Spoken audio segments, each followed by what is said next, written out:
Sa atong unang pagbasa, dunay gideklarar si San Pablo nga mosangko gyud sa impyerno.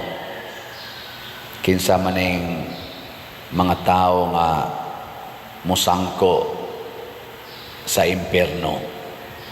Matud pa niya dire, mosangko gayud sila sa impyerno kayang ilang gipakadiyos mauman ang mga kailibgon nga lawas nun.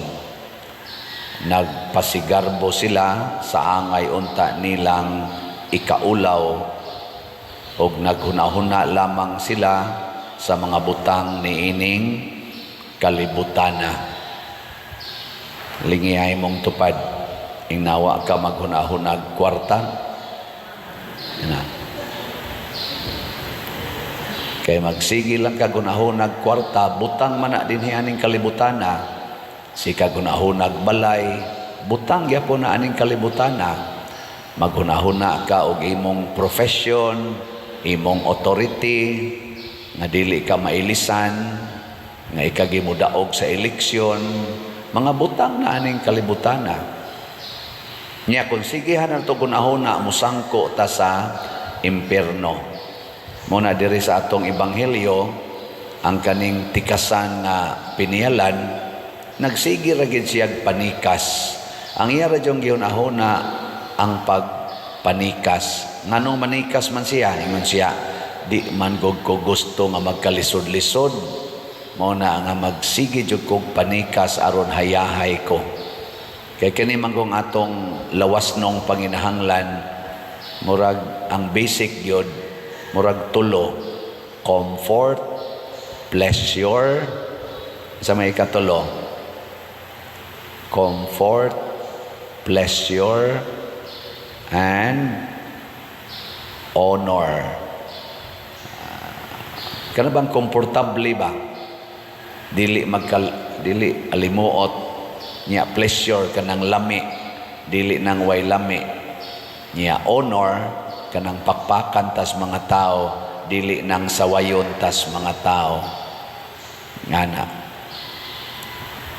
gilaing lingi sa imong tupad, inaokey ra nimo sawayon ka, naokey ra kanang sawayon ka, anang daog-daogon ka, okay ra nya may ka, dili na mahimo oy padong kas impyerno. Pero okay ra nimong sawayon, okay ra nimong magkalisod-lisod, okay ra nimong dili katagaan og honor, dili kadaygon, sigihan kag atake, sigihan kag persecute, matod pa ni Kristo paglipay kay imo ang gingharian sa langit. Og mao tingali na ang kuwang karon sa kalibutan.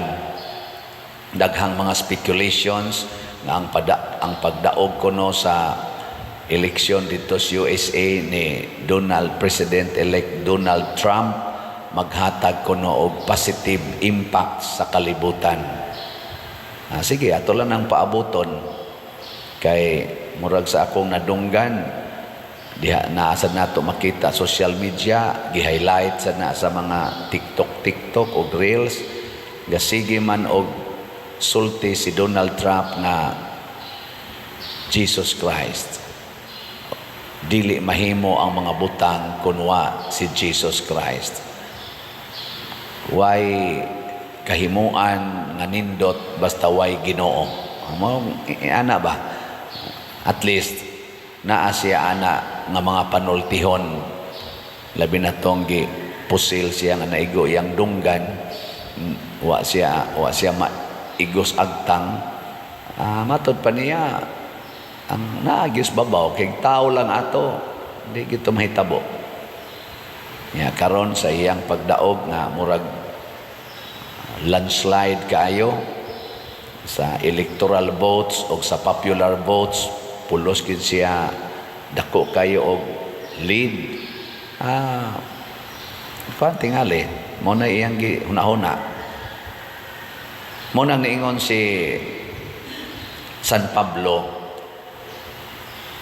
dunay daghang mga magtotoo kansang pagkinabuhi sukwahi sa tuyo sa kamatayon ni Kristo sa cross. Kita magtotoo man ta. Pero ganahan ba mo? Ganahan ba mo? Mahigugma ba mo na ilansang sa cross? Ha? Kinsa ninyo dinhi ang musugot nga ilansang sa cross? Tasa ka mo? Tanawa. Muna igingong San Pablo. Unsa may tuyo ni Kristo sa iyang kamatayon dito sa cross, aron tudluan ta nga kining atong lawas nga gigamit karon mahibilin ra ni dinhis kalibutan. Ayaw pagsigig panikas, ayaw pagsigig pamakak, ayaw pagsigi og himog manipulation aron lang ma-preserve ning lawasa. Kay malata ra gid ni. Mabilin gid ni dinhis kalibutan. Di ba?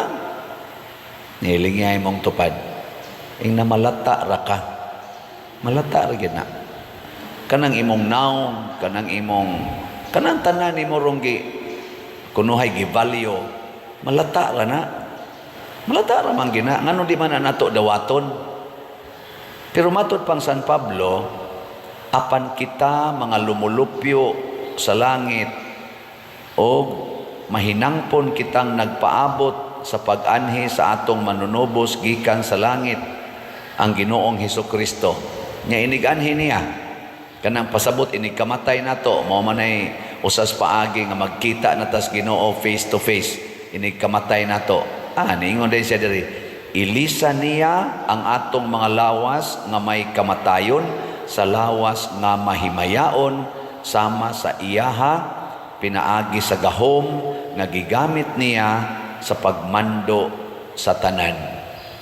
Ilisan di ini atong lawas. Nge, lain na sang lingi. Ingna ilisan ra ka. Ingna ba? Ilisan. Nya dili na lawas nga malata. Glorious body, mahimayaon nga lawas. Munang niingon diri si Kristo nga kay ang mga tao niining kalibutan o niining kalibutan mas maantigo mudumala sa ilang buluhaton kaysa mga tao nga iya sa kahayag. Unsa may mga buluhaton aning kalibutan para sa lawas. Tanawa mo, trabaho ka para sa imong lawas. Magnegosyo ka para sa lawas. Sa pamaylain, maligo ka para sa lawas. Mukaon ka para sa lawas. Masuko ka tungod sa imong lawas. Maproblema ka tungod sa imong lawas. Pulos yun para sa lawas. Maunay mga gimbuhaton ni ining kalibutana.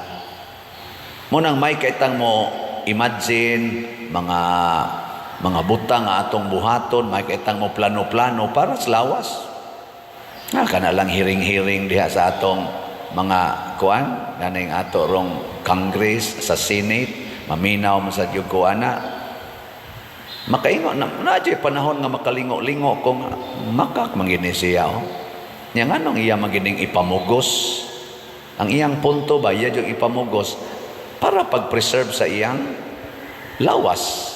Kay kundi niya ipamugos, mapriso, mauwawan ang iyang lawas. Di ba? Nganong gahimo man tag mga balay para sa lawas. Nganong nangural man kasi imong balay para sa lawas. Nganong ang imong sakyanan na nimo gi-parking diha sa karsada nga di mo na parkingan, agianan mo na. Para gyapos imong lawas para di magkalisod-lisod og lakaw ngadto sa layo. May inignaog na aragid sa akong tugkaran ang akong sakyanan. Pero agiana na, dili na parkingan. Di ba? Para sa lawas. Ada kapoy na kaiglakaw dito Ngano man ka magpanpan ng kilid sa imong balay aron na isod ang imong sakyanan. Kapoy na kay lawas lawas gyud. Yang ano sige man kagkaon tungod sa lawas. Ngano mura naman nag-rice terraces imong bilbil tungod sa lawas kapon. Ikaw pa din, nganong nidaot man ka, Diabetes tungod sa lawas. Nitaas ang sugar, da cut on lagi og low carb. Ana, daot na. Ambot ka og di ba kani mamatay ning lawasa. Ana, lawas. Pero doon na di ay mas importante pa kaysa aning maong lawas ug unsa man ang kalag.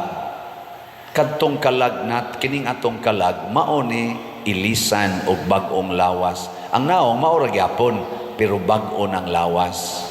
Ang naong ini kamatay nako mao ra gyapon akong naong iilis. Hopefully kadto ng mahimayaong lawas. O kinsa may ilisan aning mahimayaong lawas? Ang mga tao sa kahayag. Kinsa man ni mga tao sa kahayag? Ang mga tao nga nagsunod ni Kristo nga mao ang kahayag, the light of the world, Jesus Christ. Nya kinsa man ni mga tao nagsunod sa kahayag, dili mamakak. Sige be. Isas kamot, kinsa ninyo sukad gahapon hangtod karon wa gyud ka pamakak ta sa kamot. Sige isa lang. Wa gyud mo de usa ni haksyo ginana. Kinsa ninyo gikan atong November 1 hangtod karon wa gyud ka pamakak ta sa kamot. Dali asa nyo magkakay. Mao na ang kanang bakak kangit-ngit man na darkness mao bitaw si Satanas gitawag og Prince of Darkness. Ngano man Prince of Lies pod siya. Pamakak. Mao na nga maadto gitag impierno kung mamakak ta. O kinsa man ang kusog ay mamakak ang nagmahal sa iyang lawas pero wa maghuna-huna sa iyang kalag. Ang nagmahal aning maong kalibutan pero wa maghuna-huna nga naa di ay laing puloy-anan nga tuas langit. Mao tinang naikanta nga how lovely sa tana is your dwelling place, O Lord my God.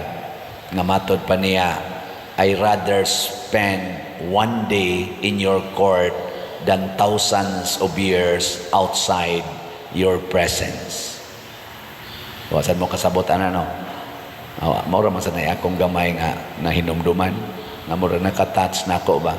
Nga pwede, sana, mas okay pa nako nga mopuyo kung usa ka adlaw diha sa imong balay kaysa libuan ka tuig nga wa ko diha sa imong balay.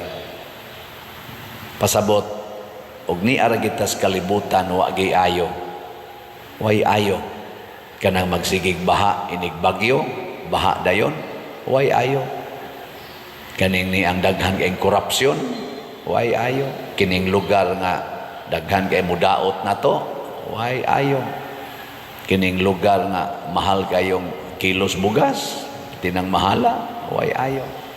Kining lugar din is kalibutan nga daghan na kayo nga tax trabaho, way ayo. Ang dinhi daghan kay manglibak. Sige, lingay mong tupad be na okay na nimo mamatay ka karon. Ina. Okay na?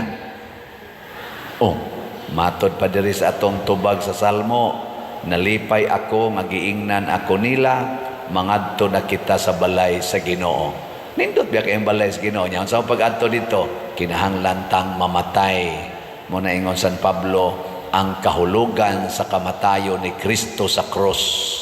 Unsa may tumong ato, aron ta makasulod sa langit, kinahanglan gitang mag-antos og mamatay. Ge, lingi ako sabi mong tupad. Ang di mo lingi, maimpierno. Ing na, okay na ni mo mamatay ka ugma. Nya moingon ganing dili sa ato pa og mamatay na siya karon, posibleng maimpierno na siya kay ang kalibutan pay iyang gimahal. Pero moingon ganin na siya, ako ginang dawaton ug ako na nang gipangandaman. Ing na dayon, congratulations, ready na ang imong glorious body, ang imong mahimayaong lawas giandam na, giutaw na tungdaan sa mga anghel, no? Kay igsusulob na to kay ugma ng imong schedule. Ana no.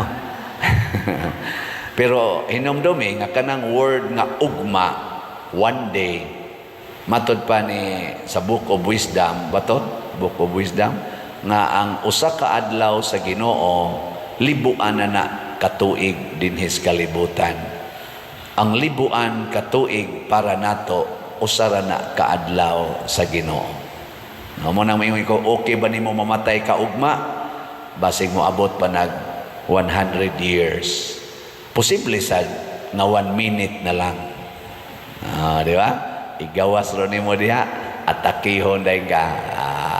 Patay na yon. Ikahapon, tuan na ka sa lovely dwelling place of God. Nga maingon ka, tinuod yung gisulting Padersiano. Ninduta yun. May ragyong nakapalit kog slot. Nga naman, kanang pagpalit og slot, imong gihatag ang imong bahandi, ang imong grasya para sa uban, dili para sa imong lawas. Mao na kung unsi atong buhaton ngadto sa uban, labi na gislabing ubos, maunay basihanan sa Ginoo kung iya batang dawaton didto sa langit. Yes, makahigala ta dinhis kalibutan kung mubuhat ag maayo sama aning maro nga piniyalan. Iyang gipangminosan ang utang sa katong mga utangan siyang agalon, pero ang iya lang gibuhat pamakak. Kana yung makalipay ta sa atong isig katao tungod sa works of mercy. Shelter the homeless, feed the hungry, forgive offenses. Di ba? Comfort the afflicted.